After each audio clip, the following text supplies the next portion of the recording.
Have you ever really stopped to think about the story behind the clothes you're wearing? I don't just mean the brand name, but the actual journey that t-shirt took to you. Well, today we're going to pull back the curtain on that story, and it is complex. This really is an investigation. It's a look into a global system, one that's built on greed and fear, for sure.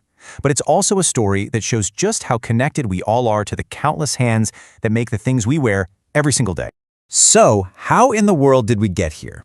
For the longest time, the fashion world ran on a pretty simple schedule. You had your spring/summer collections, and you had your fall/winter collections. 2 seasons. That's it. But that whole system, it got completely thrown out and reinvented. And a huge piece of that reinvention was outsourcing. I mean, look at this. Back in the 1960s, 95% of the clothes Americans bought were actually made in America. Now, it's just 3%. The other 97% is made overseas in developing countries. That move is what dropped prices through the floor and really paved the way for a totally new kind of fashion. And that new model is what we call fast fashion. Instead of 2 seasons, we got 52 micro seasons. New stuff is hitting the racks every single week. It's created this relentless cycle of newness, turning clothing into something you use up and throw away, and it's trained all of us to constantly want the next big thing. But this constant, crushing pressure for cheaper, faster clothes, well, it has a really dark side. The race to the bottom on price comes at a very, very real human cost. It created a system where cutting corners wasn't just common, it became a deadly, accepted part of doing business. This right here, it's just a chilling quote from the days right before the Rana Plaza factory collapse in Bangladesh. I mean, can you imagine seeing huge cracks in the walls of your workplace, telling your boss, and then being told to get back to work or you're fired? That was the impossible choice thousands of garment workers faced. The timeline is just horrific. April 23rd, the cracks appear. The very next day, the entire 8-story building just pancaked, trapping thousands inside. For weeks, the world watched as rescuers tried to pull people from the rubble. It became the single worst disaster in the entire history of the garment industry. And this is the number that matters most, 1,134. That was the final death toll. These weren't just numbers, they were people. Mothers, fathers, sons, daughters, all crushed under the weight of an industry that put profits and speed way ahead of their safety.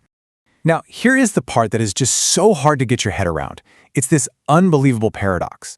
In the exact same year that over 1,000 of its workers died in the most horrific way imaginable, the fast fashion industry had its most profitable year ever. And the cost, it turns out, isn't just human. The impact of this industry is massive, and it stretches all the way from the seeds planted in the soil to the rivers that are the lifeblood of communities, and all the way to our landfills, which are overflowing. This number, 250,000, it represents what some have called the largest wave of suicides in recorded history. In just 16 years, 250,000 Indian cotton farmers took their own lives. Many of them were trapped in this brutal cycle of debt, pushed to buy expensive, patented GMO seeds and the specific pesticides that go with them, often on a promise of bigger crops that just never came. Let that sink in for a minute.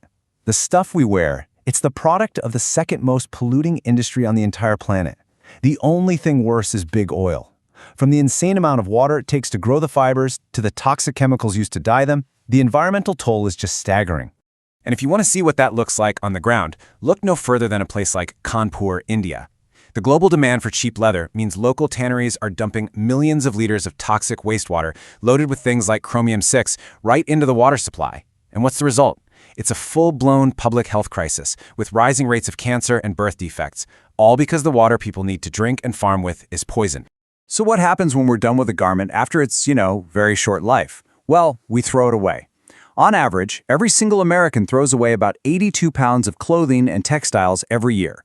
We're talking more than 11 million tons of textile waste in the U.S. alone, most of which won't biodegrade and will just sit in a landfill for hundreds of years. So why do we do it? I mean, why are we buying 400% more clothing today than we did just 20 years ago? To really get that, you have to look at the powerful ideology that's driving this whole machine. There's actually a name for it: consumptionism. It was a deliberate shift in our economy to get us to treat durable goods, things we used to buy and keep for a long, long time like a car, as if they were disposable, like a piece of chewing gum. It's an engine designed to make us always feel a little dissatisfied with what we have, so we'll go out and buy more. So what about the companies at the top? Well, publicly, they put out these glossy reports with codes of conduct, promising they're ensuring worker safety.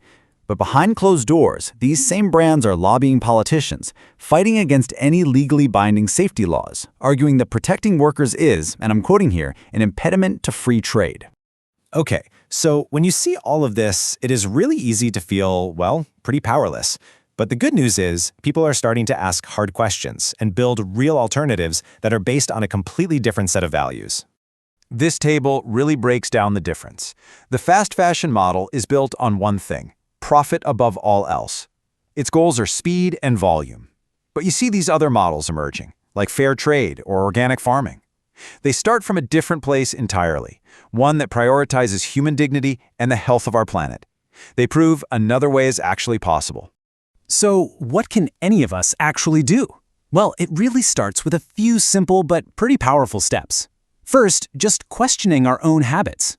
Do I really need this? Second, asking brands the tough questions, demanding to know where and how our clothes are made. And maybe most important of all, just recognizing the power we have. We don't have to buy into a system we don't believe in. So in the end, we're left with this question, aren't we? We're all part of a system that makes us feel rich through buying more and more stuff, but it's a system that is actively making our world and the people in it poorer. So the real question is, where do we go from here?